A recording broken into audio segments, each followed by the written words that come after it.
Hello, I'm Charlie, and today I'm going to be talking about demo making and what is the best practice to go about making a demo and what a producer actually would like to hear from a demo. So firstly, what is a demo? I see it as a kind of demonstration of the song that you want to record when you go into the studio. This may be a phone recording of the song. It could be way more kind of full production if you want. But as long as it's kind of showing off the aspects that you want from your song, that is all a producer really needs to hear.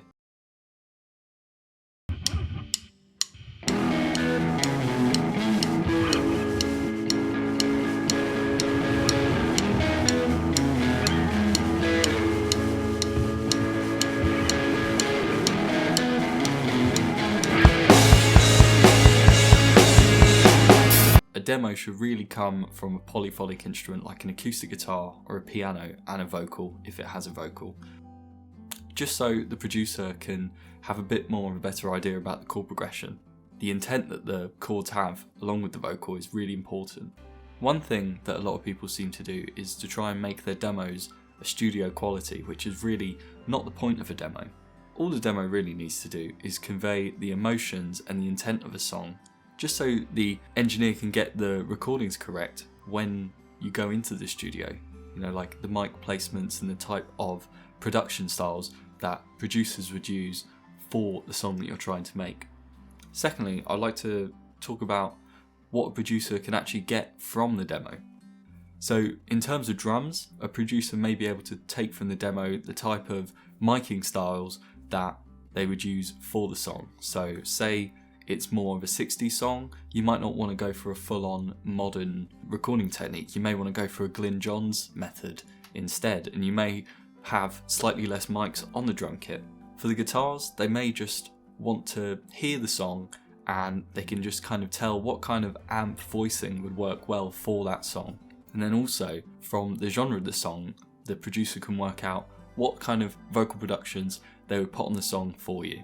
Say you were going for a 60s sound, you wouldn't be using loads of dotted delays and stereo delays because it just wouldn't be of the time. Then lastly, you know, like pianos and synths, they can tell what kind of synth sounds that you may be going for, or even if it's just a piano, what kind of miking technique they may use on that piano to give you the proper styling on your song.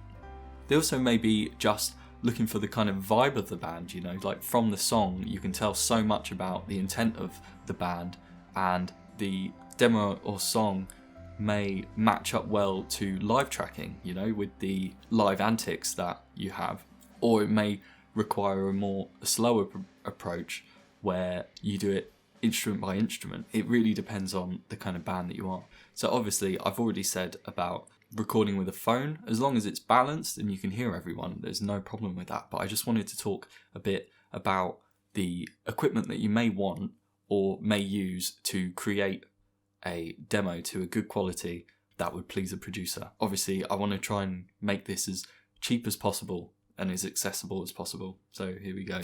So firstly, drums. A lot of people think that you need a big mic setup to get a good, clear drum sound. But it's really not the case. Like, what you really need for drums is about 2 inputs. You want to be using one mic to use as an overhead, so you can hear the whole top of the drums. A second microphone if you want to mic up the kick. These are the 2 kind of microphones that I would use to do that. So for the overhead, I would take something like an Audio-Technica 80-2020, which is about £89, and absolutely fine large diaphragm condenser to use to get an overhead sound. And then secondly, I would use something like an SM57 on the kick drum. You might think, oh, that doesn't really match up with the kick drum and doesn't get the low end, but seriously, you got to try it. They come in at around £109, and then that's all you should really need to record drums. Like, after a bit of EQ and a bit of compression, like, there's really not that much you have to do to the drums. As long as they're clear and you can hear the fills and you can hear the style that you're going for, there really shouldn't be any problem with it.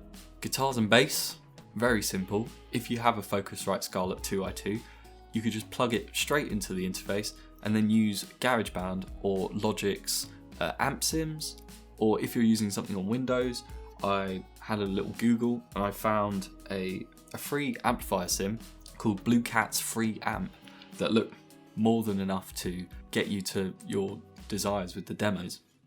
Or if you want to record the actual guitar amps, I just go for the SM57 that you used on the kick drum. It's an industry standard for a reason, and it should be more than enough to capture your guitar sound fine. Vocals, I just go for the AT2020 again, like you've already used it on the drums, so you've got that microphone spare, plug it into your Focusrite and you're good to go. The only thing I would do maybe is chuck a bit of compression on the vocal just to make sure that it's steady and even throughout the track. I wouldn't worry about a pop shield or anything like that, just if you stand back enough, or just put a sock over the top of the mic. It's worked for me for years. You may want to put a reverb on a bus as well, just to make it seem a bit more professional. It doesn't have to be crazy. You could go for any reverb that you have with it, or any reverb that you like. Keys and synths, like there's so many software instruments out there that you can use, especially on GarageBand and Logic. If you're using something like Pro Tools, there's Vacuum that you can use to try and get some synth sounds out of. Again, they don't have to be absolutely perfect, they just have to be kind of in the general intent of what you're going for. Any other instruments that you have, they should be able to be picked up by the AT2020 absolutely fine. Like, there's no need to go for anything fancy like stereo tracking on a demo. If you have the gear to do that, go for it. You know, you might want a stereo overhead or a stereo piano, but it's really not necessary to show or put your point across for the producer to listen to. And then for post-production on that, I've said most of the stuff already about drums and vocals, but guitars, if there's two guitars, just make sure they're panned hard left and hard right, just so the producer can hear them. That's all really. And then vocals straight down the middle, drums, kick drum, bass, everything straight down the middle, as long as all you have to think is, can I hear a good balance of everything through my headphones? That's all you need. So however you recorded these demos, you may have done them to a click already, and that's great, but if you want that more live feel, where you may be pushing and pulling against a BPM, you can do that by recording your drummer or the whole band at the same time, but have those two microphones on the drums. You can then go through, instead of using the click on your project, just track to the drummer. I really enjoy doing it that way.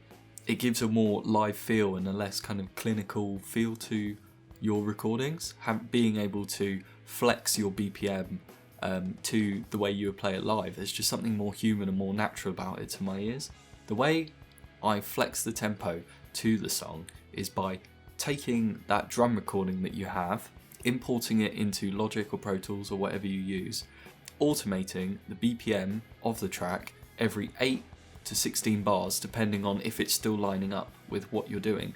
You can go through the whole song like this, so you may have the first verse where you take it from the start and then highlight 8 bars and then line up your BPM so it follows that. Just keep going through the whole song 8 bar by 8 bar, and then you'll slowly see a curve that comes up. So you might go a bit faster in the choruses, which is absolutely fine, and then bring it down in the verses. Like, you may do that live and that's absolutely fine. It's not like anyone is going to be listening to these songs with a click track on, is it? It's just however you want to do them. To export that BPM, what you'll do is make a MIDI track in your project, and you will hit one note, like boop. And then when you export that MIDI clip, you can drag that into any Pro Tools session or any Logic session, and it will ask you to adapt to the time signature changes that the MIDI has. And if you hit yes, it will just change everything for you. And that's all you need. Just a little editing note, if you want to have a tutorial on how to flex a BPM like that, then just let me know. I know it can be a bit confusing. So just as a quick recap, a demo is just a piece of sound that you are sending to a producer to get the intent of your song. There's nothing else to it. As long as a producer can hear everything in that song really well and it's balanced, That's all that matters. I hope that's helped some of you. If you have any questions, just leave them in the comments. It'd be really interesting to hear your thoughts on this. And yeah, good luck. Good luck making some demos. See you next time.